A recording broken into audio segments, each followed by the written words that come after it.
So welcome everyone. This is a wonderful opportunity for us to have some conversation about digital technologies, and we're being joined in this session by Elizabeth Peter and Charlene Chu from the University of Toronto.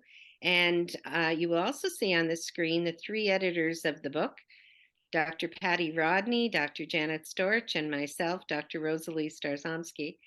And the plan for this session is for us to have a conversation about some of the promises and pitfalls related to digital technologies, particularly as they relate to nurses and nursing ethics, and also health ethics research. And so what we're going to do to start is just some general introductions, and then we have some questions that we're going to cover, but mostly we're just going to have a conversation about this topic. You'll have the opportunity to listen to this video and to view it, obviously, because if you're hearing my voice, you're doing that right now. But we'll also have on the book site the opportunity for you to read a transcript of this session. So as I mentioned, I'm Rosalie Starzomski, and I'm one of the editors of the book, and I'm a professor at the University of Victoria. And if you're interested in reading more about the biographies of myself, Jan, or Patty, you can do that on the book site. There will also be some information about Elizabeth and Charlene as well. But let me turn it over to Jan to introduce herself and say hello to everyone. Hi, everyone. I'm really happy to be part of this session. I think it's innovative and should be very authoritative from two experts that we have the benefit of having in. So welcome to both of you. And just a little note about me. I am a professor emeritus from the University of Victoria. Was at the University of Calgary, teaching there and dean there. And basically, though most of the formulation of my life in academia has been at the University of Alberta. Thank you, Jan. So Patty. Yes, hello. I'm Patty Rodney, and absolutely delighted to be here with these wonderful colleagues on a very interesting topic that's clearly changing and evolving in our society. So really nice opportunity. My background is also in nursing, and I graduated from the University of Alberta with a basic baccalaureate degree. Did my master's there and also went on to do a PhD, had a chance to teach with the University of Victoria for a while, and had a number of years working at the University of British Columbia. So very happy to have a chance to work with wonderful colleagues such as the faces who are on this screen, and am really pleased to have this chance to have this discussion. I have a long-standing interest in healthcare ethics. That's something that most of us share, and I think this is a really nice topic to also take an ethics lens to. So welcome everyone who's watching this. Thank you. Thanks, Patty. So Elizabeth, would you like to say a little bit about yourself, please? Well, first of all, thank you so much for being able to talk about a very much ever-evolving set of concerns and promises as well. Yes, my background is also in ethics. I'm a member of the Joint Center for Bioethics at the University of Toronto, along with being a faculty member of the Bloomberg Faculty of Nursing. And have my PhD was through their collaborative program in bioethics a number of years ago. My interest in this area has been mainly on the research ethics side, especially as we explore new ways of doing research using AI and machine learning. But I also have an interest in technologies in the home. So thank you again for the invitation. Wonderful. And we're just delighted that you're able to join us. So I'll turn it to you, Charlene. Turn it over to you. Thanks, Rosalie. Thank you and to Patricia and Jan for the invitation to be here. So my name is Charlene Chu. I am an assistant professor at the Lawrence S. Bloomberg Faculty of Nursing alongside Dr. Peter. And my program of research is focused on designing and evaluating different technologies to improve the quality of life of older adults. My PhD was at the Faculty of Nursing at U of T, and it was focused on interventions for older adults. And then my postdoc was in a lab that was building AI and looking at different technologies. So my program of research melds these two areas. And so I'm really, I have a keen interest in looking at the ethical aspects of technology throughout implementation, as well as its implications for nursing practice and nursing education as well. So thanks everyone for the invitation again. Wonderful. Well, it's just as my colleagues have said, delightful to have you both here. And Jan, Patty, and I have had different discussions about some of the issues related to digital technologies as we've been working on the whole book. And some of the students that will be using this book in their studies, in their graduate studies, will be students who have a very keen interest in health informatics. So I think this material will be particularly relevant to some of them, but of interest to everyone who's involved in healthcare and working in nursing today. And as it's evolving so quickly, I think the fact that we can address some of the future challenges is a really good idea as well. So let us start with the preliminary discussion about how do you think some of these digital health technologies are changing nursing practice? And do you have any thoughts about what some of the promises and pitfalls are? Why don't I turn it to you first, Charlene? Sure. So that's a great question. I think it's an important question. So I think it's undeniable that digital health technologies are significantly transforming the practice of nursing and the healthcare industry as a whole. This includes how healthcare is accessed, how it's delivered, and that, of course, has a direct impact on nursing practice. I think there's lots of clear benefits and promises of digital health technologies. The big five come to mind, which are increased efficiencies. You have digital health technologies that help streamline documentation, automate tasks, for example. So for nurses that need to take the blood pressure every hour or transcribe paper orders from the physician, technology can help improve these tasks, and so that nurses are spending less time doing some of these tasks and spending their time on things like paperwork, for example. It can help improve patient care. So technology allows for real-time monitoring of patient vital signs, as well as other important information which allow us to quickly identify any changes in health status, and we can intervene in a timely manner in order to address any potential health issues. Things like patient portals, remote patient monitoring, telehealth visits, for example. So all of these things can help improve patient access to care, improve patient care in general. This also, of course, has implications to address equity issues as well. Third, better collaboration, potentially. This allows nurses and other healthcare professionals to communicate in a timely manner. We have improved collaborations with better coordinated care. So for example, an NP can have the most recent lab results or medical image. And so everybody knows what we're talking about and the patient can get more expedited care. I think from a structural perspective, we have an improved just data management in general, where the digital health technologies will help enable the creation of comprehensive and centralized patient data. So it can be easily accessed by all members of the healthcare team. And again, this allows for more informed decision-making and improved patient care. And then I think lastly, it can enhance patient engagement and education. So it allows for empowerment of patients, because now they're able to take a more active role in their own care. They can use apps to track their progress, monitor symptoms, communicate with their care team just with a text through an app. And so, we're seeing these digital health technologies and mHealth technologies being used as a prescription and standardized care now, for example, after cardiac surgeries, where having an app like Medly to download that and having to use it at home is becoming standard practice. So I think as technology continues to evolve, we're going to see more and more impact on nursing practice and on patient care. I think more significant kind of questions around how technology is implemented, I think, are important ones. And I think there's lots of perils, I think was the word that you used, Rosalie. And so I think the main ones that come to my mind immediately are the extent to which nursing work is either represented or underrepresented in these technology systems.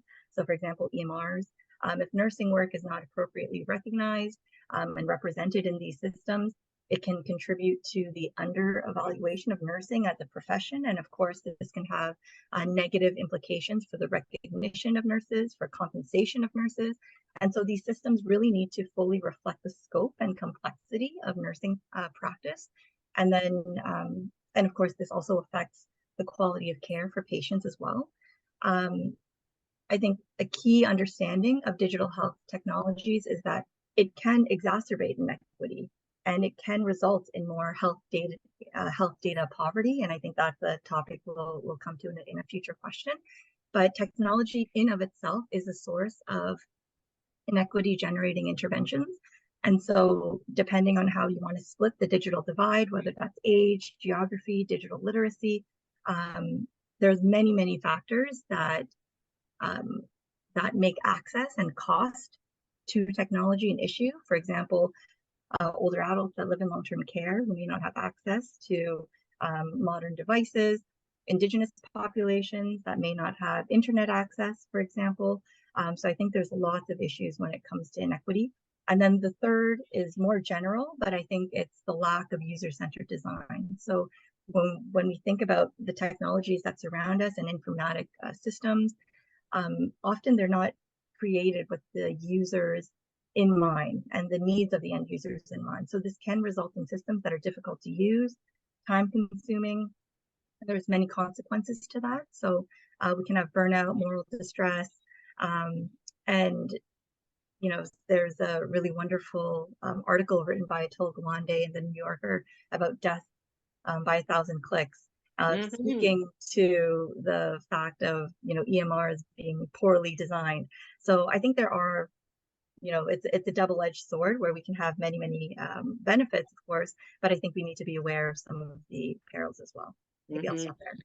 Well, thank you. That's a really comprehensive overview of a number of the issues. There's just one thing I want to pick up on before I move to another speaker, and that is when you were talking about EMRs, electronic medical records, and I was really appreciative of your bringing to our attention Atul Gawande's wonderful article, as you mentioned, Death by 1,000 Clicks. But one of the things that I hear nurses talking about, particularly when new technologies are introduced, is a lack of time in terms of their understanding the technology and a lack of time in educating them about how they might use this technology effectively. And this has come up in particular in relation to EMRs. So not only in the development, yes, the nursing voice needs to be included, and nursing content, but also in terms of the implementation. And I just wondered if you could just say a couple of words about that. I think that's a great point. Many of these EMRs can be tailored to reflect nursing work, but sometimes, you know, nurses aren't at the table to be able to voice how that should be implemented or how it could potentially look like. And so because nurses make up the largest component of healthcare workforce, as well as generate the most amount of healthcare data, it is really important for nurses to be at that table. And it's true in that nurses, and I think you know, one of the later questions will talk about what are some of the roles of nursing, and one of the roles is that of an implementer. And so to me, I think being able to implement a system that can help support nurses in their workflows is really important, and it can have dire consequences if they're not supported in being able to use that effectively. Thank you. Thank you.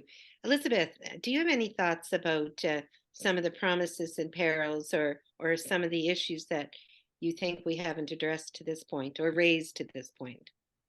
Well, thank you. Yeah, Charlene, you gave an excellent overview of so many of the very many issues. And the one thing that occurs to me right away is in 5 years from now, what will we be talking about is something that fascinates me greatly. So things are ever evolving. The one thing, though, that comes to mind immediately, and I think this came up in class today, is that technology, of course, is wonderful, potentially, and can do many things, but there are also so many distractions in terms of fundamental nursing care.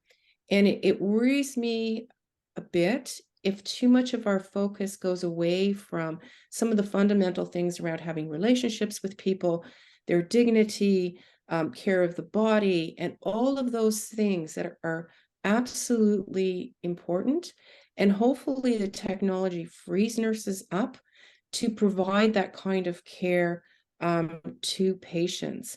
I know that in some of the research, for instance, with virtual visits, many clients in the home very much enjoy them in the sense that, you know, without them, there would be no link at all to healthcare, but it still is not a substitute for a person being there physically. So it's good, but there is always for me that piece of wanting to hold on to some really important things in nursing, and they're not to be a complete distraction. So hopefully one frees up the other to make that possible. Mm. Yeah, those are some really great points. In my career as a nurse who worked extensively as an advanced practice nurse in dialysis and transplantation, I saw that often when we introduced some new technology, because the focus became very much on the technology itself.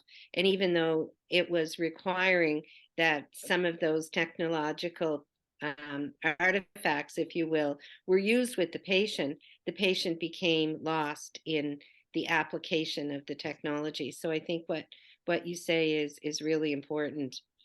So Patty, sorry, go ahead, Elizabeth. Oh, just one quick thing. It just reminded me of the work of Marguerite Sandalowski, who really focused on making sure we nurse the patient and not the technology. So that was the only, I had forgotten about her marvelous work on this. That's a great point to raise, and we'll make sure we get a reference in to some of the work that she has done, because the other piece of that too is the fact that particularly in regard to nursing ethics, there's a quite a large focus on that relational practice and relational development, if you will. So we want to be sure that we make that very clear, that the technology is not who we're nursing. We're nursing the patient. So thank you for that. So Patty, is there anything that you wanted to add? Yeah, or maybe to ask a question as well. One of the things that I'm thinking and listening to what you've said, and it's been tremendous already in this time that we've had together, is to when I've been listening to you, it's about what questions are getting asked or aren't getting asked, and how might we continue to promote the kind of forward thinking and insightful thinking that just came up in this last discussion between the three of you, and what changes might we consider to help to move the human side of this forward more, not just paying it lip service, but really enacting it and really paying attention to those, for example, older adults who can't even hear what we're saying, let alone if we come in explaining a really complicated tech, for instance, at times. So just your thoughts about how progressive change might happen that moves in a really strong ethical direction. It's an easy question, I know. Yeah. Well, Patty, I'm wondering if we can hold on to that question, because we're going to talk about that a little bit later on. And so perhaps we can come back, circle around and come back to that, if that's okay. Yeah. Yeah. So Jan, what about you? Is there anything that you wanted to add, or any thoughts that you have? Well, you'll all laugh at this, but when I knew what the topic was and thought, good grief, what do I know about that? And how did I get to know about that as a student? And what came to mind immediately was more of the classical technology, like an iron lung, that in my training days, I had a chance to help nurse somebody on an iron lung on the 6th floor of the University Hospital of Alberta. And as I thought about that, I thought, what a way technology advances on us, and the knowledge to support a person, even on the iron lung, was pretty extensive, pretty intensive. And then I got busy, and I'll not be long, but I was gathering books I had around here to just find those early days. And one of them did actually, it's a text that some of you will have heard of by Harmer and Harmer called The Principles and Practice of Nursing. It's very old, it's very big. And what I did find in there was a picture of an iron lung for the students to see, lots of write-up about it. And I guess one of the questions I would have is, how do we get not only nurses who are in practice to be more versant with these technologies and early learning, and how would we do that with students without entirely, you know, undoing what they're trying to do. So I'll say more later if there's time, but I have just had a very interesting romp through that. I guess the thing that finally came out in the end is more recently I've known friends and that with artificial hands. And this is a very good friend of mine that I don't know if you can see, I think you can. Yeah. You can see his clip Yeah. hands. Yeah. And he came to our wedding and he was delighted to be there. Big community hall. I got a little, somebody came to tell me as the bride that he needed something. And it was, he wanted to drink water, but with his clip, the plastic glass disintegrated. So anyway, Technology. Well, those are both really super examples of some of the things that for many people, certainly the iron lung example, many people who will be watching this video will never have had the chance to have nursed somebody in an iron lung. And I know there are only a few people left in the world who are still using iron lungs, but yet it was so complex as far as some of the nursing care, the personal care that was required, and the relational care that was really necessary. So thank you for raising that. So maybe what we can do is, based on just what you were saying and what Patty alluded to earlier, is move on to talking about what do you think are some of the key skills needed to practice ethically, in these environments that we're talking about, where the development and use of technology is just ever increasing. So I'd be curious, maybe Elizabeth, you can start. What do you think some of the skills might be that we should be talking about in nursing and helping to develop? Oh, goodness. I think for one, we need critical thinking skills in terms of students really understanding what kind of data is feeding into these kinds of systems. And Charlene can speak to this better than I can, that it's imperfect. And they need to understand that that data could be quite biased. It might not be relevant for certain populations. I think they need to understand that, not to say that it's useless, but to think about that critically. So that would be one thing. I'd also want students and also leaders in practice environments to start to think about liability, if you will, in terms of and responsibility. Who's responsible, if you will, for perhaps decisions, if you will, being made or used using AI? Where do we place that responsibility? So that's something for many people to think about, regulators as well, as when these technologies become more prevalent. Those are some of the things that I would think about. A lot of critical thinking, I think, is important.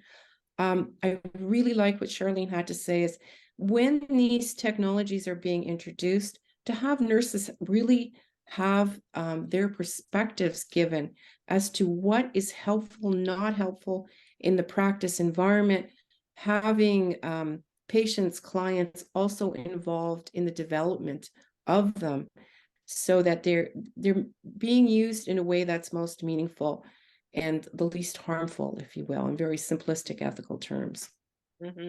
Really great points. And it brings to mind as well, technology assessment, which is a quite a large area in healthcare, and evaluation of technology.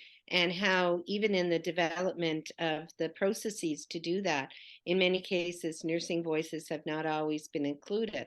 And so some of the parameters that have been considered in the evaluation have been missed because there isn't that nursing input.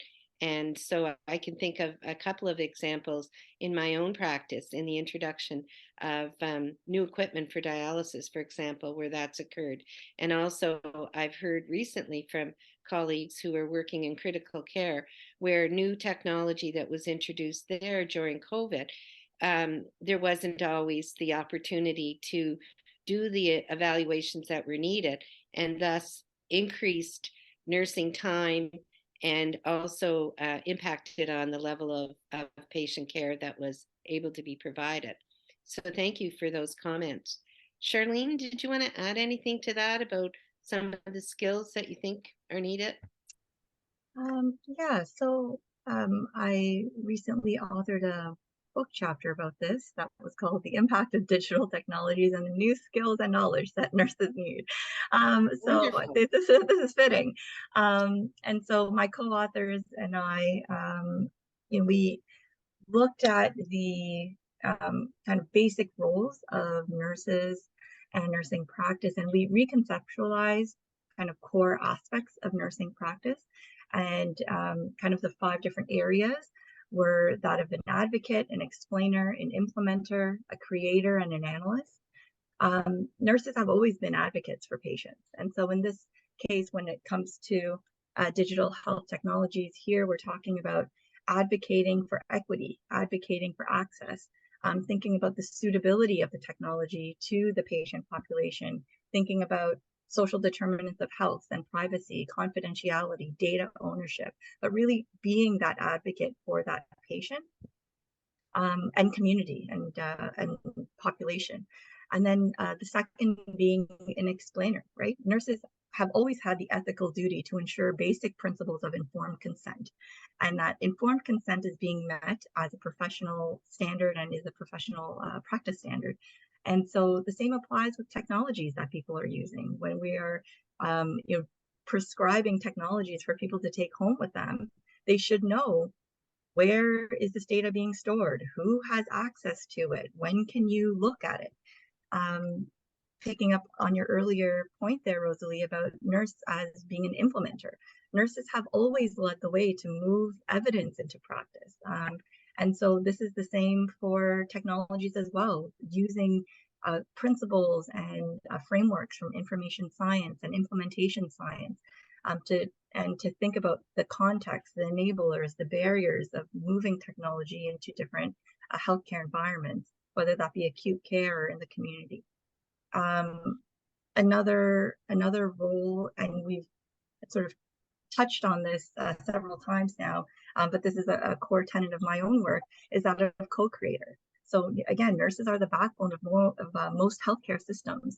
And so because we are found in many different healthcare sectors, nurses have an in-depth knowledge about patients, about the illness trajectory, about the communities in which patients live, the clinical context, the workflow in many of these settings. And we are privileged to be able to see the care that is being delivered, where developers, engineers, those who are outside of the healthcare system are not privy to. So this expertise is often ignored, and that is to the detriment of building successful technology and the implementation and adoption of successful technology. So nurses really need to step forward and make their narrative and expertise heard. And then lastly is sort of picking up on Elizabeth's point around more critical, or the use of critical thinking when it comes to technology. I think the nurse as analyst, being able to analyze the vital signs of the patient that's in front of you, or if you're a manager, understanding the data from your unit and making decisions around resource allocation. But I think nurses now, with the use of big data and the availability of big data, we can take a more systems approach to think about broader institutions and future directions of where we need to focus our energy on, focus different resources, as well as health human resources for the betterment of communities and populations. So I'll stop there. Yeah, no, some really, really excellent points that you've made there. And I'm thinking that perhaps Patty or Jan might want to make some comments because you've raised a number of areas that I know that in other chapters of the book we've touched on as well in terms of nursing skill development when it comes to ethics. And it brings to mind also something that we haven't talked about so much, but the idea that, if we look at Patricia Benner's work, for example, and look at that continuum from novice to expert, that there are different challenges in skill development at different levels of nursing overall development. So Patty or Jan, do you have anything you'd like to add? Just if it's okay if I go first, Jen, just Yep, yep. thinking there's so much to think about and talk about with both of you. I think this is marvelous territory that you're in and you're embarking on and that you're critically analyzing. It occurred to me too that the way we educate nurses from the very beginning is going to be enormously important in fostering the kind of capability, Charlene, that you and Elizabeth have been talking about in terms of people who are critically questioning, people who are not too afraid of the tech, people who are able to deal with the intricacies of electronics and so forth, and also be facing what has always been the case at the bedside, and that is the grief and the tragedy that some families and patients face, and how to support them at the same time as navigating a bit of a technological imperative. And I'd be curious to hear what your thoughts are about how to move forward in the future for that. I know it's a complicated question, but I'm sitting thinking about both the human aspect of it as well as the technological expertise that's required. That's a big commitment. Mm-hmm. And we'll come back to that, certainly talking about some of the future developments as we finish up the session. So thanks for your comments, Patty. Jan? I was just thinking then too about not only how the caregivers get to know and understand what the new invention or the new technique will be, but just wondering about how those who have to think about budgets and paying for some of these very novel instruments. I'd be really curious to know who is looking at how those payment schemes will go, and never enough dollars to go around. And how will different areas be affected by their inability to fund some of these technical inventions? And I know, through time we've lived through that it happens in the university hospital, and maybe 5 years later, 6, it reaches some outpost nursing station. But the challenges are going to be greater, I think. Mm-hmm. Well, that's a really significant point because we've seen how technologies that had in the past only been available in hospitals are now moving into homes. And certainly in, again, dialysis, we've been doing very complex treatments for a number of years in patients' homes. So patients themselves have been doing them, and their family members have been involved in helping in some instances. That's just one example. I mean, intravenous therapies, there's many things that were once just the sort of purview of the nurse in a highly technological unit that are now moving into the community and into homes and into long-term care. And I know that's something, Elizabeth, that you've given a lot of thought to and have been involved in thinking about in regard to home care and the escalation of some of these things and the skills needed by home care nurses to continue to provide that care. So you might have some thoughts about that. Oh yeah, I mean, and no doubt there is a great escalation there as in the hospital. I mean, the one challenge that home care nurses have, not only with respect to new technologies and so on, but just in general, is that they're often working alone. So some of the learning opportunities that one would have in a hospital situation might not be as readily available. Again, we have to think about, educating the clients at home. They're often older adults. Many of them are very comfortable with technology, but some are not.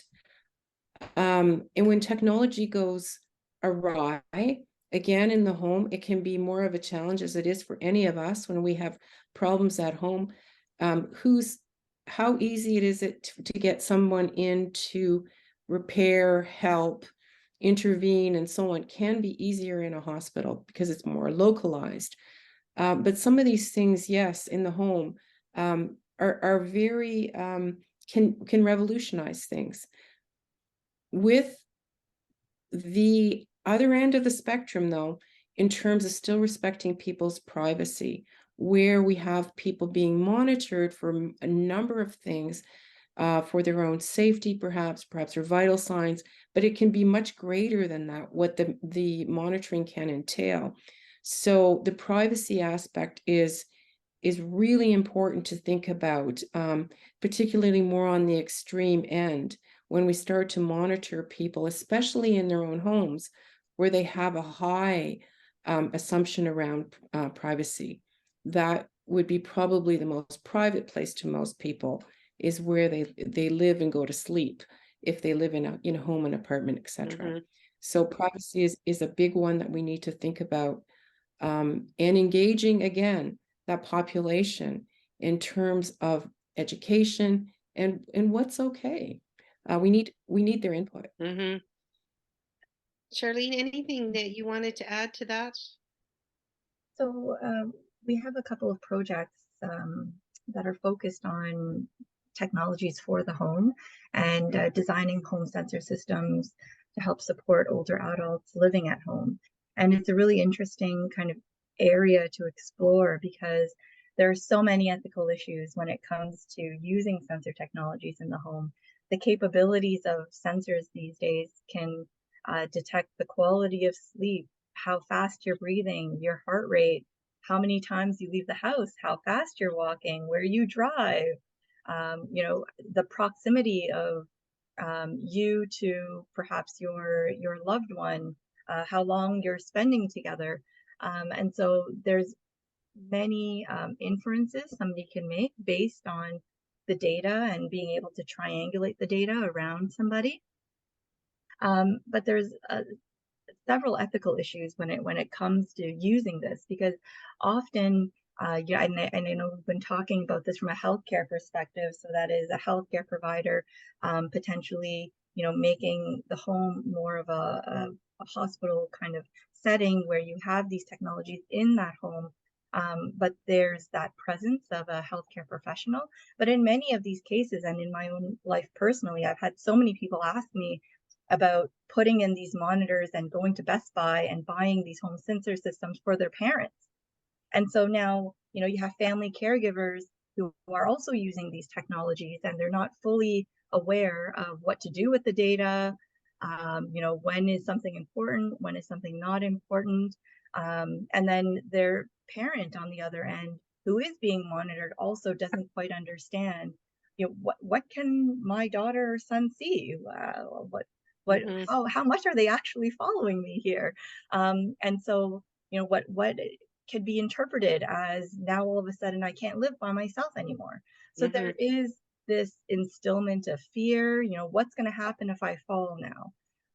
And so it raises some really interesting questions around boundaries, changing of dynamics, changing of relationships. It really changes the nature of different relationships, not just between nursing and nurses and patients, but also family members as well that are part of that care team. Yeah.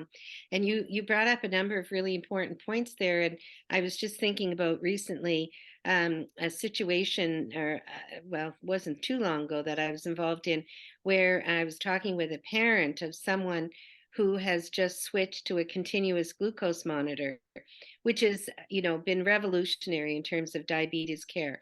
No question. People get real-time data, fewer finger pricks, so many advantages. But they can also share that data with other people. And so what's happened in the case the family member or the parent was telling me about is she now receives the data from the CG, the glucose monitor, and she is now feeling like she's responsible to have to deal with the data that she receives. Yet her teenager would well prefer her not to be involved in that. And so that's the other piece of it is if you have data, what do you do with it? And how do you work with it? And where does that line, fall between autonomy and also people who think paternalistically that they ought to be intervening? So you've touched on some of those important points for sure. So before we leave this area about skills needed, I just wondered if we could just have a couple of minutes of conversation about whether you think there's some specific skills that are needed by advanced practice nurses or advanced practice nurse leaders, because many of the people who are going to be watching this video and reading this book, Toward a Moral Horizon, Nursing Ethics for Leadership and Practice, are going to be advanced practice nurse leaders. So could we just maybe hear from you, Elizabeth, about what you think might be some of the skills that those advanced practice nurse leaders might need? Well, the first thing that comes to mind is many of them are educators in various contexts. So they're going to need to become very knowledgeable about many of these things. So to keep on top of this, to be able to use these technologies, and then to be able to teach about them. So knowledge, I think, is going to be absolutely huge for that group of nurses. So this would be, I think, one of the really key things that comes to mind for me immediately. Mm-hmm. Charlene and others may have some other ideas from other types of advanced practice nurses, because there are many different kinds. Right. Well, that's a really significant one. And you're right. A number of nurse educators will be, in fact, watching this video. And within the book, we have a chapter about some of the ethical issues related to nursing education. So thank you for raising that. Charlene, what about you? Any thoughts about advanced practice nurse leaders? Yeah, I think that's a great question. I mean, APNs are such an important part of the bigger picture when it comes to digital health technologies and the implementation, the co-creation. And from my perspective, technologies are really a critical enabler of APNs. And if you look at the Advanced Practice Nursing Pan-Canadian Framework from the CNA, the competencies that include, direct comprehensive care, optimizing health system competencies, educational competencies, research competencies, all of those are supported by technologies. And so, when you look at the individual competencies under these categories, for example, optimizing health system competencies. One of the competencies is being able to generate and incorporate new nursing knowledge and to develop standards of care. Well, if you have technology, you can look at the data and be able to help generate that knowledge to support any standard of care. So all of the different competencies are supported if we can actually look to the technology and not and embrace it and be able to understand it using critical thinking and being able to have a broader, I think, appreciation of the data that is being collected. Mm-hmm. Yeah, well said. And I know in my own professional career, when working as a clinical ethicist, many of the referrals that I received about ethical challenges came from advanced practice nurse leaders. And some of them were related to just what you've talked about. And some of the nurses didn't believe they had some of those skills to be able to even provide that guidance and support and also leadership that was needed in those areas. So I'm glad to hear you bringing us back to the competencies. That's great. And so Patty, sorry, go ahead, Charlene. Oh, no, it was me actually. The one thing Elizabeth, that also okay. came to mind, Rosalie, is competencies obviously are really important in terms of skill development, nurses practicing, and so on. But the one thing that I would be mindful of is it's not just the what we know and how we do it, it's also who we are. And so the moral identity of nurses is really important here. And nurse leaders often set the stage for that moral behavior to be part of our identity. alongside with the competencies and so on. Again, I always go back to distractions. And what is the distraction of the day, if you will? So, and that's one of them, is that we tend to throw out too many things when we adopt new things. So competencies, yes, but who we are, I think, is something also that advanced practice nurses have a big role to play in maintaining. Excellent point, really excellent point. And that ties into, I think, what we've been talking about around relational practice as well. And the who we are is so important in that, for sure. And Patty, I know that's an area that you're particularly interested in. So do you have any comments that you would like to add? Yeah, just to say the whole discussion's been wonderful and enlightening, and Charlene and Elizabeth, were really blessed to have your expertise here. And I know that Jan, Rosalie, the backgrounds everybody brings to this is so important. And I think what and having done critical care, which was fairly high tech back then, this was a few decades ago, certainly it was easy to get caught up or distracted in the mechanics, the pathophysiology, how's somebody's blood pressure doing, and so on. Important, that certainly was important material and something that we had to pay attention to. But the harder questions, even then, in what was then a fairly highly technological environment for its day and age, was also about how's the family doing? How's the team doing? What does the family understand about whether this loved one will get better, or how they might proceed? How are we coaching them to help them with their grief? What resources do they have? And I would also add the other thing that we've learned about, and of course this is where the concept of moral distress has been really completely invaluable, is to understand how are the care providers being affected? How are they working together as a team? And I think, again, as I've listened to each of you, those kinds of questions are, I think, flourishing in the kind of work that you're talking about and doing. And I think that is I'm certainly not anti-technology, although I'll never brag about being particularly good at it. But the danger of technology is that it can distract us away from some of those really deep, very complex human conundrums that walk into our hospitals, and that walk out of our hospitals, where we hope that they'll get home care and other resources. So again, I just think that the insights that you're bringing to this are so important. So thanks for a chance to chat about that. Thanks, Patty. Some really important points that you've raised there, and things that we need to think about always. And it goes back to some of the earlier points you made, Charlene, about some of the promises, but some of the perils. So I think that's a really relevant set of points that you've brought us back to think about, Patty. Thank you. And Jan, anything that you wanted to add before we move on to talking a little bit more about data and research ethics? I don't think so, Rosalie. I think some of the main areas have been touched on. Going into depth on any one of them would be charming, but I would like to hear the what's next that you're pointing us to. I think that's most important. Thank you, Jan. So in terms of thinking about, we've tossed around terms here so far, big data, we haven't really talked about it, but we've used the term AI, artificial intelligence, and we mentioned research ethics. But I think what I'm curious about, and I think what all of us would benefit from hearing more about, is what do you think some of the implications are for data disparity and even pernicious bias, for example, for ethical clinical practice, particularly as it might relate to ethical conduct of research?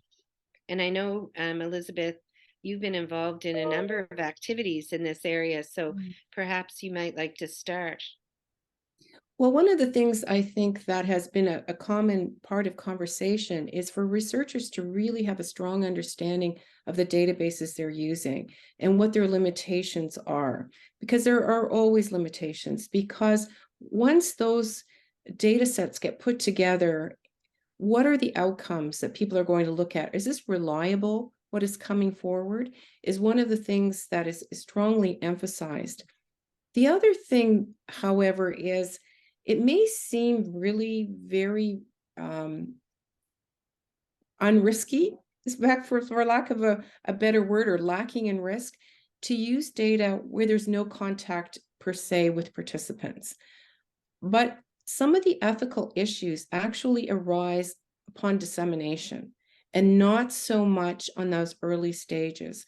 So if someone is bringing together data sets that may have implications for groups in society, especially if they're based on things like race or on, socio-demographics and so on, those implications can be huge.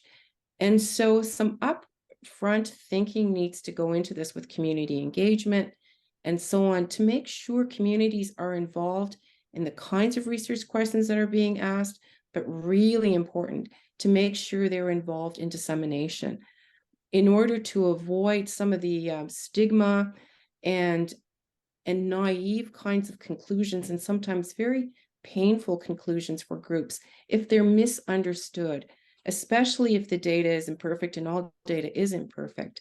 So that is something that research ethics, I know currently, is really looking at, is that point of dissemination as well, and community engagement. Mm. Well, thank you for raising those points. And I know that in particular, there have been a number of challenges in those areas with Indigenous communities, both around collection of data, data ownership, dissemination. And I think that the points that you bring up apply certainly to that community, but also to many other communities as well. So thank you for raising those points. Charlene, did you want to add anything to that? So data disparities is a big issue when it comes to technology and the collection of data. We live in a digital world, and we have 2.5 quintillion bytes of data, I think, that are being collected every single day. And so with all of that data being collected and knowing that that data is being used to build and train different algorithms that impact our day-to-day lives, it's really important for us to think about whose data is that and who is being left out of that data. And so when we talk about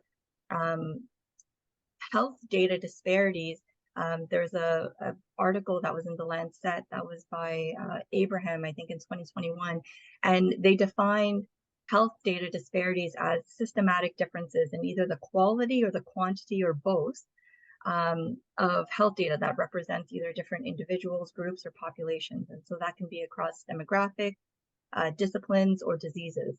And so when you have these health data disparities, that results in health data poverty, which is defined as groups or individuals or populations that are not able to benefit from the discovery or innovations because they are not being represented. And so when we think about this at a global scale, so at high, middle, low income countries, it's likely that you're going to be leaving out a lot of people in low and middle income countries, perhaps, that don't have the technological infrastructure, that don't have the access to use advanced technologies that are quite sophisticated on a day-to-day basis, may not even have the infrastructure, as in the internet, to be able to use some of these devices. And so then we may end up exacerbating different inequity gaps between have and have-nots. So I think we really need to be cognizant that these data sets, like Elizabeth had mentioned, they're not perfect, but that they underrepresent key segments of the overall population, and that this data is being used to design digital health technologies that will be safe and effective for some, but maybe not as effective for others. And I think there's lots of examples of that in the literature. Mm-hmm. Yeah. And I appreciate what you're saying about some of the global injustices, because those are not questions that we often reflect on, or certainly not for very long anyway. And I think it's important for us to think more about that. Patty or Jan, sorry, go ahead, Charlene. No, please go ahead.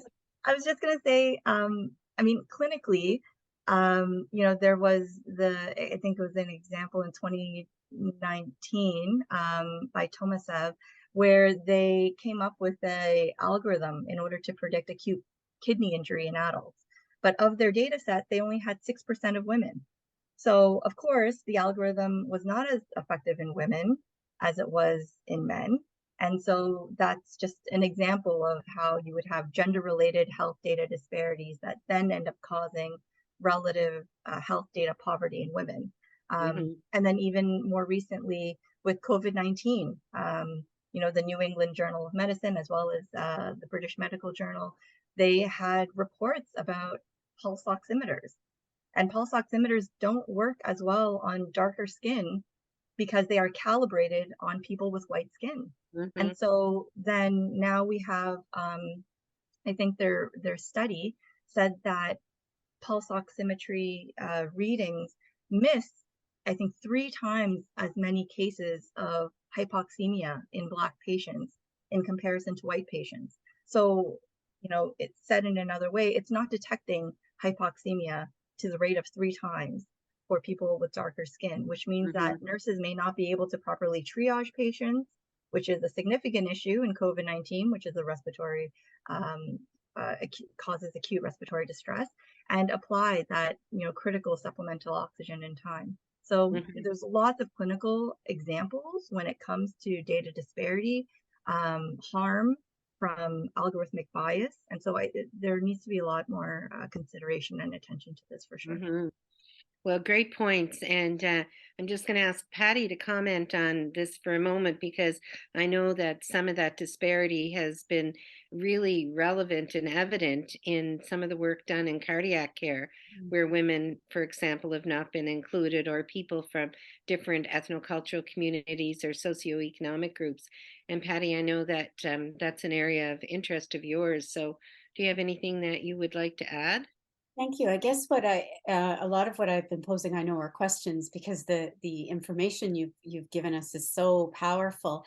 It makes me wonder, listening to what you said so eloquently, Charlene, is at that we talked earlier, and Rosalie, you emphasized the importance of being relational. That is, respect, looking at how we're situated, how we work together, and so forth.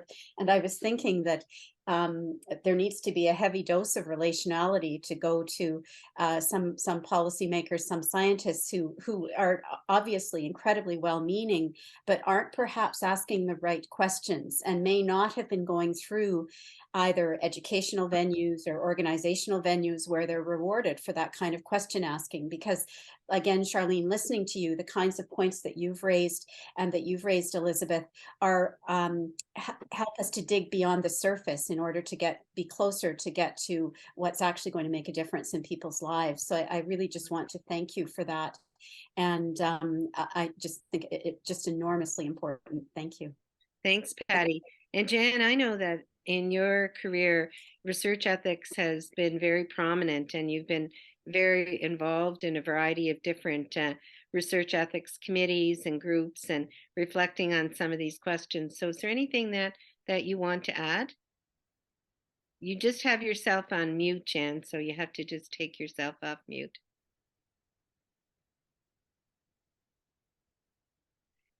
So you just are still on mute, Jan, so we can't hear you. Just click on that red icon. There you go. Thank you. So here is an example of what happens with people who don't know where they're going, but that button needed to be pressed just inverse to the way it was. Anyway, I want to thank you two so much for the light you've shed in various corners of this topic. I think you had so much to add to it, and so many things to say about the goods, the bads, and maybe the ugly in some of it. And that is very meaningful and very important for the rest of us to hear and know. And I think especially some of the challenges of home care, which in Montreal, for a couple of years, I was a home care nurse. And just moving on from there, and what could have been, that was just in such infancy in some ways for what could happen, and how I could care for people in a way I wanted to.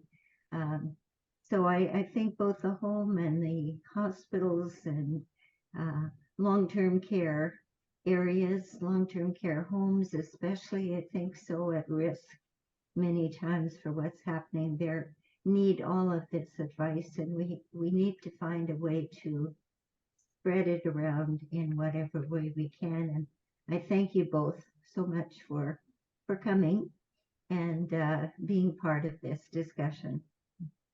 So thanks for your comments, Jen. And one of the things before we wrap up and talk about some of the roles and some of the future thinking that we might have about areas where we can continue to develop and improve and where we can make changes in terms of how we think about nursing ethics. I just want to give you, Elizabeth and Charlene, the opportunity to say something, if you wish, about something more about big data or research ethics. And you've touched on a number of points, so don't feel like there's anything you have to add, but I don't want to move on to the next section until I'm sure that you've covered all the areas you want to. Maybe if I can add one more Sure. dimension to bias. So I think I gave an example of gender-related bias, race-related bias. My work in particular is examining age-related bias. So I look at digital ageism and the ways in which ageism, which is an implicit bias, is then entrenched in the way we ideate technology, develop technology, build technology, and implement and then evaluate technology. And so in some of the work that we've done, we examined 7 of the most commonly used publicly available facial data image data sets. And so these are data sets that contain hundreds of thousands of pictures of people that are taken from the internet. And so these data sets are used for facial recognition, age estimation. And so they are used for different applications, different AI applications. And so when we looked at the 7 most commonly used facial data sets, we found that of data sets that had, tens of thousands of images, that many of them had less than 1% of pictures of older adults.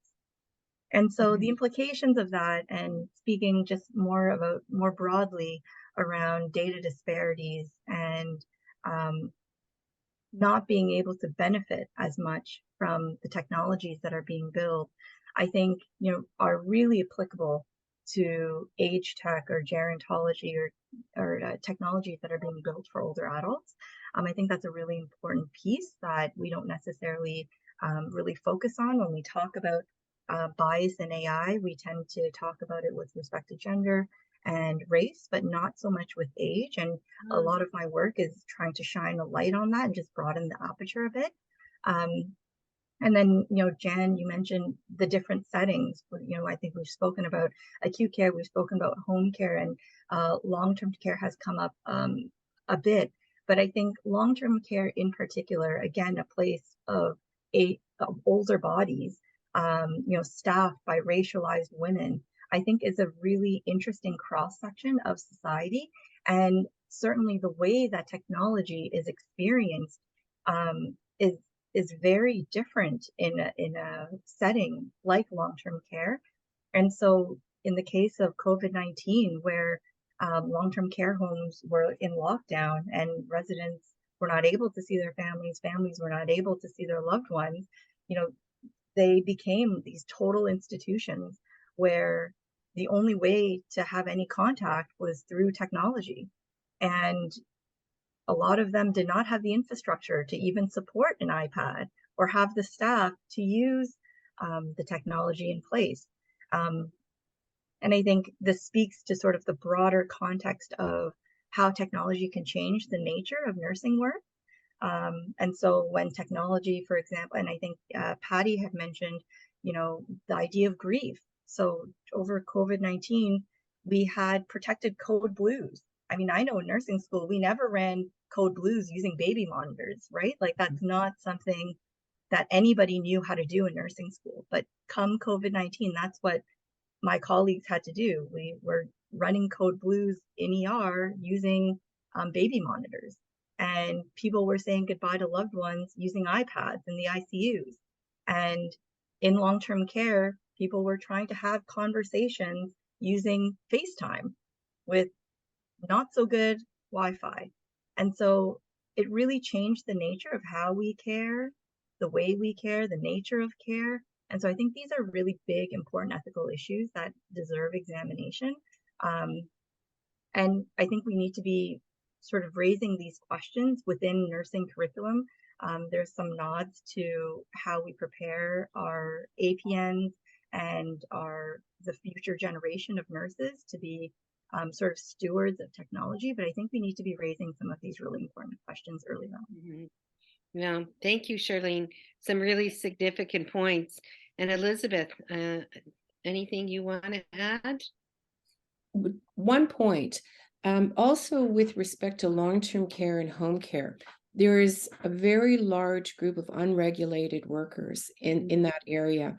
And these people also need to be very much involved in the development of these technologies. Even much more than nurses, they don't have a seat at the table. And they are often the biggest point of care for older adults and other people who live in these settings. So I'm basically just advocating for that group not to be forgotten. Mm. Well, thank you for raising that, because one of the things that I think throughout our book, and definitely in this discussion, that we want to be clear about is that a lot of what we're talking about might relate to nurses, but it is that interaction that we have with teams and other healthcare providers that is equally important in terms of ensuring that patients and families and communities get the best care possible. So I appreciate what you're saying, and thank you too, Charlene, for raising some of the issues that COVID just made much, much more apparent and much worse. And it's probably a good segue into the last section that we wanted to talk about today, which is to think about what roles nurses have in future developments as they relate to digital health technologies and other technologies, really. And we're being faced on a day-to-day basis with, an array of different technologies that are being introduced without a lot of consideration about the impacts and certainly the ethical issues that they might present. And one of them that some of us were talking about recently is this whole area of bots that are being used, like ChatGPT, for example. I was just made aware recently that although that technology has been in development for a while, it was sort of just introduced in November of 2022. And while we're doing this interview, it's just a few months old, or this session, a few months past that, and there's already 100 million users. And so, what are the implications of that technology? And it's just one form of technology that has recently been introduced and has implications for health, for education in a number of areas. So the question I really would love for us to just address for a few minutes is, what role do you think nurses have in the development and application of health technologies to make sure, or to ensure, that these new technologies are developed and applied really in accordance with ethical standards? And maybe I'll start with you, Elizabeth, because you and I were having some discussion about ChatGPT, for example. Gosh. Well, to your first question, when I think of nurses and ethics, for example, many of us have a hybrid background. It's very, very common for people in ethics to have a variety of backgrounds, philosophy, nursing, and so on. I think if we could promote nurses also perhaps gaining quite a solid education, perhaps in engineering, perhaps computer science, and so on, we could develop a cadre of nurse innovators, scientists, leaders, and so on in a very untraditional hybrid background, much in the way has happened in bioethics. A lot of people in bioethics are hybrids, as I call us. And so I can see the same thing being really, really hugely beneficial in nursing with respect to these technologies as well. I know Charlene has a lot of expertise, which I could never claim to have in these areas, and probably has something to say about this as well. Thank you, Elizabeth. That's a really important point that you raised, and I think really relevant to this discussion for certain. So, Charlene, what are some of your thoughts? I think some of the roles that nurses could have are within technology are innovators. I think nurses have always been very resourceful individuals, and nurses have a strong idea about what the problem is, what are potential ways to solve a problem. So I think nurses have a lot of ideas. And so having the wherewithal to advocate for some of those solutions and work collaboratively with others as innovators, I think is a really big role. As I've kind of been sort of bang the drum, I think nurses are co-creators. I think alongside coming up with some of the ideas, I think nurses also make space for patients and patients' families and staff, and that narrative of the patient's story and person-centered care and the humanistic aspect of technology to make sure that technology is reflective of the needs and wants of the user is embedded into the technology itself. So not only from a data perspective, but I mean from a hardware perspective. Like, is the data easy for the user to use? Can somebody actually implement this and use this on a daily basis in their lives? Does this make your life better? And so really asking some of those questions and being that person who can help support and educate, I think is something that nurses can do really, really well. And then also from an implementation perspective, I think nurses, again, move evidence, move innovation into practice. And, you know, at one point in time, the stethoscope was considered technology, and nurses were the ones that wore the stethoscope and used the stethoscope on patients' bodies. And I don't see this as any different. I think there are many, many significant roles that nurses have. Where we don't prepare them enough is in our curriculum, because it doesn't have, in my own perspective, we don't emphasize informatics and health technologies and digital health technologies enough in curriculum so that nurses can be prepared to ask some of these bigger questions that are related to advocacy, that are related to education, that are related to creation, implementation. And then sort of going back to some of the things that we talked about, you know, the changing nature of nursing work. So being aware of those things, how do you advocate to make sure that there's that humanistic touch, and to make sure that technology is not being introduced as a straw man, it's not being introduced as a band-aid solution, so that the underlying issues that may be a lack of nurses is not addressed appropriately. So I think an example that we've spoken about in the past was a robot reading or doing assessments in waiting rooms, because the wait times in ERs are 10 hours plus, and so there's a robot going around doing that now. So I think we really need to be aware of the reality that technology is being introduced into, as well as nursing practice. And I think nurses are the voice of the patients, of families, and of equity. Really significant points.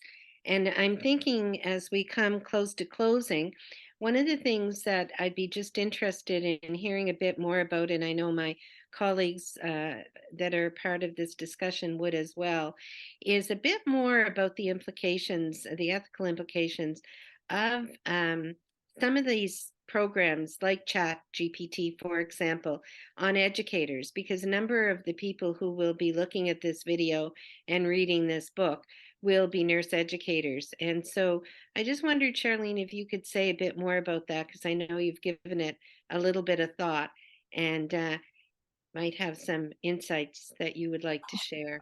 Sure. So, ChatGPT, I think, has taken the world by storm. And so I think almost every higher education institute at the moment around the world is talking about ChatGPT. So I think there are significant concerns around ChatGPT being used for plagiarism and how it can impact academic integrity, but also sort of can get at the heart of key, I think, practices that help develop critical thinking. So I think a good example is being able to articulate ideas and writing ideas and synthesizing ideas. But you can put those ideas into ChatGPT, or you can cite different articles, and ChatGPT can synthesize it for you. And you can even identify what reference style you want it to be in, and it can provide you with the references in that reference style. ChatGPT, though, is not perfect. So I think as educators, we need to be aware of how to use ChatGPT. I don't think that it's something that we can ignore, that it's something we can turn our backs to. And I think that it's almost something we need to embrace. So potentially when, we pose a question to students, that we are using we generate something from ChatGPT and actually provide it to them and say, validate this, or how would you improve upon this? And so, have ChatGPT do the basics and expect more from our students to think a bit more critically around what's being produced or what's being given to them, and think more critically around that. I think also this calls to educators to think about different assignments that require scaffolding in class, so that students can show that generative work over time. And so I think this is an opportunity to sort of rethink some of our approaches, especially when it comes to nursing education. One story that I will share about ChatGPT is I typed in a question around nursing informatics, and it actually provided me points from the chapter that I had authored. And so then I typed in the same prompt again, and I said, provide me references. And so it provided the same prompts, but now at the end of each sentence, it actually provided me a reference. So it said Chu et al., 2021. And at the very end, where it would provide me with the actual full text citation in APA style, it actually made up a completely imaginary reference. Oh So it said my name, it said authors that I had co-authored with, a year, it made up a title, but actually cited a real journal, provided a volume, an issue, page numbers. And so I thought to myself, I'm going to see what is actually in this journal when I actually look up the citation. And it had nothing to do with informatics or technology or me or any of my co-authors. It was from a totally random topic about nursing. And so we really need to be careful around how we are using this type of technology. It's not perfect. And so students really need to be aware of that. But ChatGPT, to keep on going about this, but ChatGPT also has implications on healthcare, because a lot of people are actually using ChatGPT as a counselor. So somebody can type in, a question around how I'm feeling down today. What are some things that I can do? What are some things in the area that I can do to, raise my spirits? And it will provide you a really detailed example or a really detailed answer about what someone can do. So people are actually turning to it for mental health issues. And it's actually being used in mental health care virtually. So it has some interesting implications for sure. Well, thank you for that. I think you've given a nice overview of what some of the the pitfalls are, but also what some of the promises are, because I think one of the points that you've made that's really important in this whole discussion is for us not to take an adversarial approach to technology. It is with us. It is here. It's always been involved in the development of different interventions within nursing, from the development of the thermometer on all of these areas we've talked about today. We can see sort of how things have progressed. So it's important for us to be cognizant of that, but to understand where we need as nurses to be involved and to make sure that we're doing the kind of critical thinking that Elizabeth, you pointed to earlier, and that we are involved with application and also with development and implementation. So those are really significant points. I think we're coming close to the end of our time. I know we could continue talking about all of these areas for a long time. And I just wanted to ask if each of you could just perhaps make a final point that you either think we haven't covered, or it's a message that you want to leave people with, and to try and make that a pithy point, which is not always easy. So why don't I start with you, Patty? That's I'm chuckling because I was just thinking about now what would be a pithy point. I think this last, well, the whole session, I just can't thank you both enough, and the insights and the wisdom and the mutual support. I think it also shows the relational nature of our work. We learn from, with, and about each other, and how we take those insights forward. And I think it's incredibly important when we're into high tech and high stakes areas, such as the development of the kind of technology that that you so eloquently described, Charlene, particularly the example of running into it as well and seeing what happens. So I think it shows that we have a great deal to learn, we have a great deal to contribute, and we do it best, I think, when we work with each other across disciplines within nursing and so forth. So just, that was a long-winded thank you. Thanks, Patty. That's a really significant point. And Jan, what about you? Is there something that you would like to leave the listeners with here today? You're on mute again, Jan, so you have to press that pesky button. There we go. I just wanted to make sure. I think Dawn wasn't quite aware of the time, so I apologize if it was interfering. But I would want to say how much I appreciated this time, the things I've learned during this time, and I think what concerns me is how can we get more access to this kind of understanding, first of all, and technology of what can be done. And especially I think of people, again, who are maybe in home care, alone at home, people looking after their partners and that.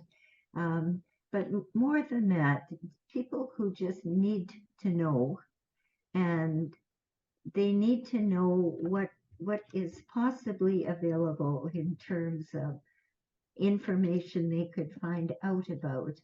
And it seems to me it's some of what you've described is absolutely amazing and wonderful to consider about how that could be helpful. And I'm just hoping there's going to be a way to get that information more locally to people who need it the most, how they can have access, what they can do to help themselves in a way. So that's my parting thoughts, because it's such a rapidly developing area. I think the challenge of nurses, if we put it in the place of nurses, is to not be afraid to learn about it and to be bold in using it. Mm-hmm. Well, really important, Jan, because as you say, we want to make sure that we try and level the playing field, and that there aren't these inequities in terms of who has access to knowledge and who has access to the technologies, et cetera, and that we emphasize this within nursing and ensure that nurses are getting the education and the support they need to stay involved and to be current and to also be innovators and change agents. So I appreciate your comments. So Charlene, what about you? Any last pithy comment that you would like to make?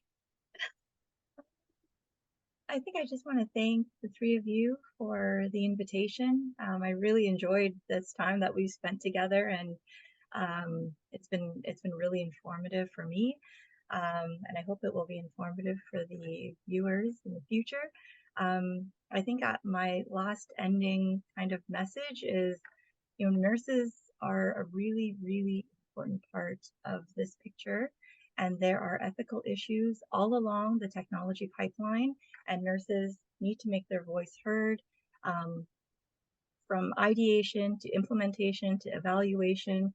And I know that some nurses might not feel comfortable in any of those, or different aspects along that pipeline, but nurses are advocates, and I think we can be somebody who can put a spotlight on some of these really important ethical issues. So thank you again Thank you. for the time.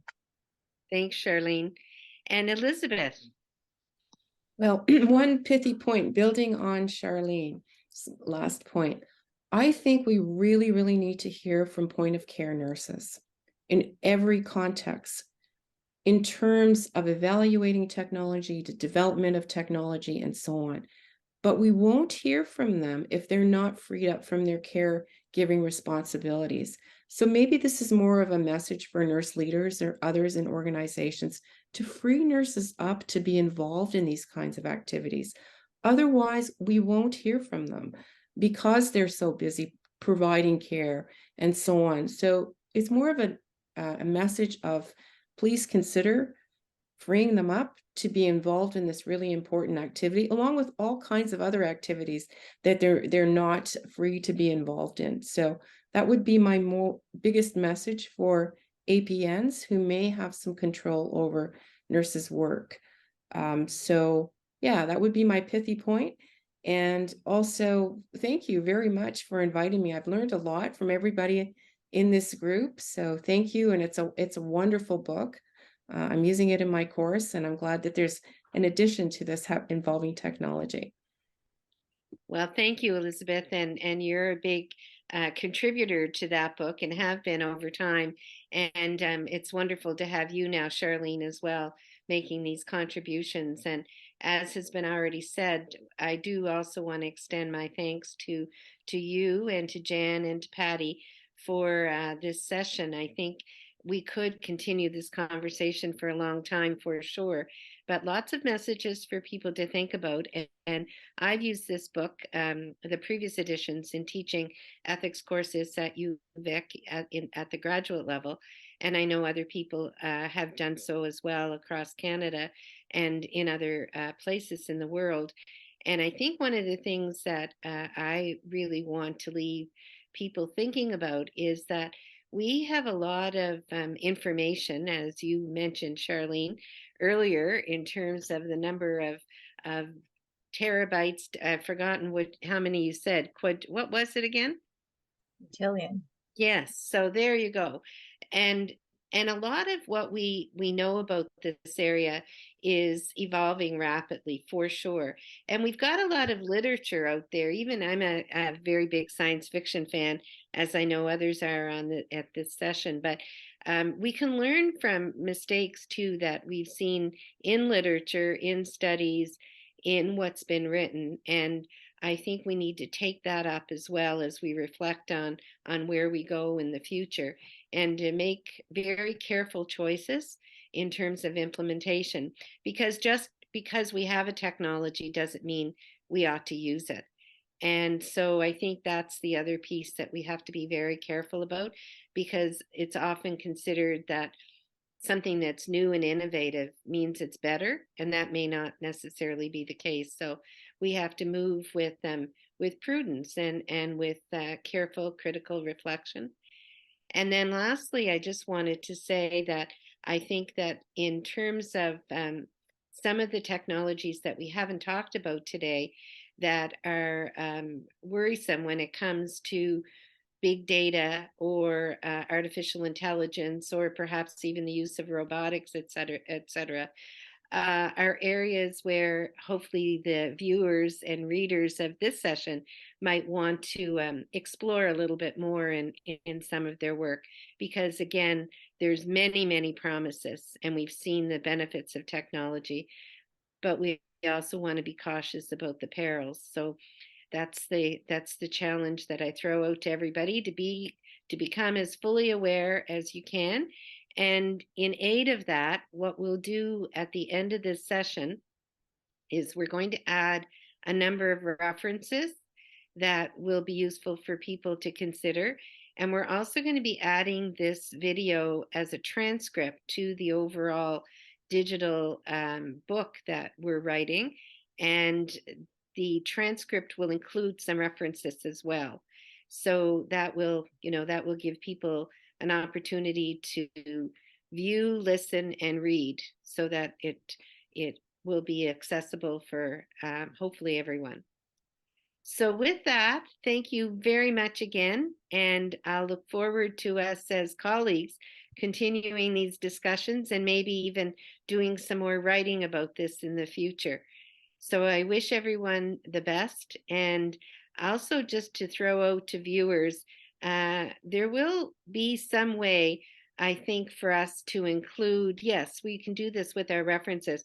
I think maybe to include email addresses, if that's acceptable to you, Charlene and Elizabeth, and I'll talk more with Patty and Jan about that, because people might want to, students and readers might want to connect with you in some way after this. So we'll talk about how best to provide that information.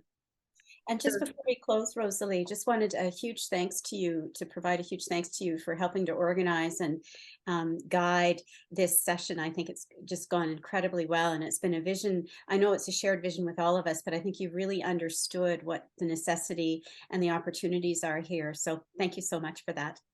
Well, that's lovely for you to say, Patty. Thank you. And I've enjoyed this immensely. And it's hard to say that we have to close, but we do. So look forward to future discussions.